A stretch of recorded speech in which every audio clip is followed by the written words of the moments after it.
Welcome to What's New in SOLIDWORKS 2016. My name is Tandy Banks and I'll be covering the flattened surface in this section. One of the great new features that we've gotten over the last couple of years is called Surface Flatten. And in 2016 we've got a lot of advancements. But I want to take a look back at 2015 before we get started. But one of the major limitations in 2015 is we weren't able to select faces that had interior holes or any kind of geometry on the inside like we see here on this particular part. Looking at the two dialog boxes side by side, you'll notice not only the changes to the new user interface, but you'll also see the additional selection boxes that we'll cover in just a moment. So over here in SOLIDWORKS 2016, let's get started with our Surface Flatten tool.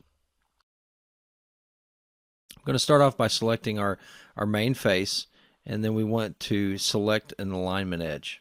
In 2015, that alignment edge actually affected the algorithms that were used to flatten the surface, and in 2016, the alignment edge is just there to allow us to choose where we want that flattened surface to be placed.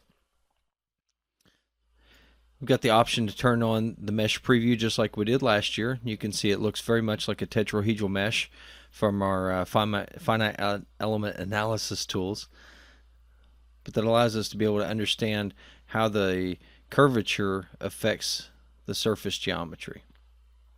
We've got the slider over here for accuracy where we can adjust that, and then we've got this new functionality within 2016 to be able to select additional features.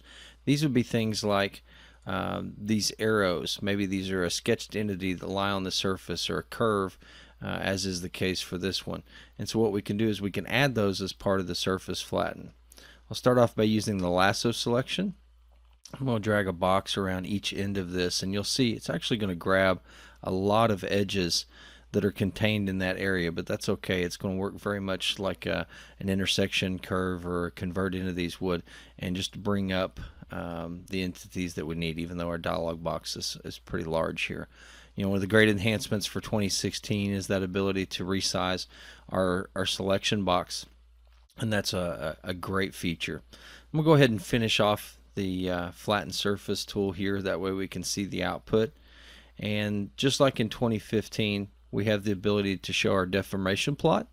And so in 2016 as we take a look at this, not only are we able to look at the deformation plot, but let's say that we're making a design change as we go there, and so maybe the height of this crown goes from 15 to 20, and you're going to see that that deformation plot is going to update, allowing us to see those real-time changes not only on the surface geometry, on the flattened surface, but also on this deformation plot. And this deformation plot gives us a lot of information about how much let's say a decal or a surface preparation may stretch or have to be compressed in order to conform to our surface. Now, one of the things we want to show you here is that while Instant 3D is turned on in my feature manager tree, if I were to come down and make a design change to our surface flatten, it's going to make it a little bit more difficult for me to use one of the new functionalities, which is the ability to add relief cuts. So new for 2016, we could add relief cuts, but as you'll see, with Instant 3D turned on, these sketch entities that were used to create the original feature kind of get in the way. We can use our old friend Select Other to be able to come in here and grab a hold of the edges that lie underneath that sketch geometry. The other thing that we could do is we could just simply turn off the Instant 3D, and those edges would show, quite easily.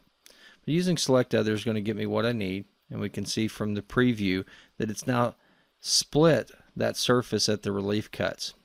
Whenever I accept that change to our feature, you can see our deformation plot is considerably different.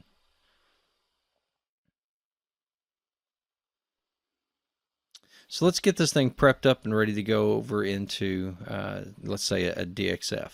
We can select on this surface, and I'm going to use Control 8 to get me around to a normal 2 view. And then what I may also want to do is just come in here and hide that body behind that's lying in the background there.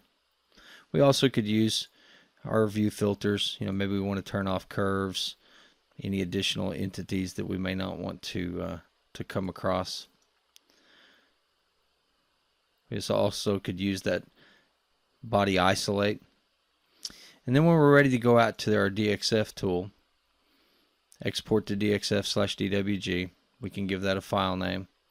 And then one of the options we want to look at here is, instead of using faces and loops, this is not going to allow us to select any kind of 2D geometry. It's not going to allow us to grab a sketch. It's not going to allow us to grab any of this additional features that we've brought over in the flattened surface.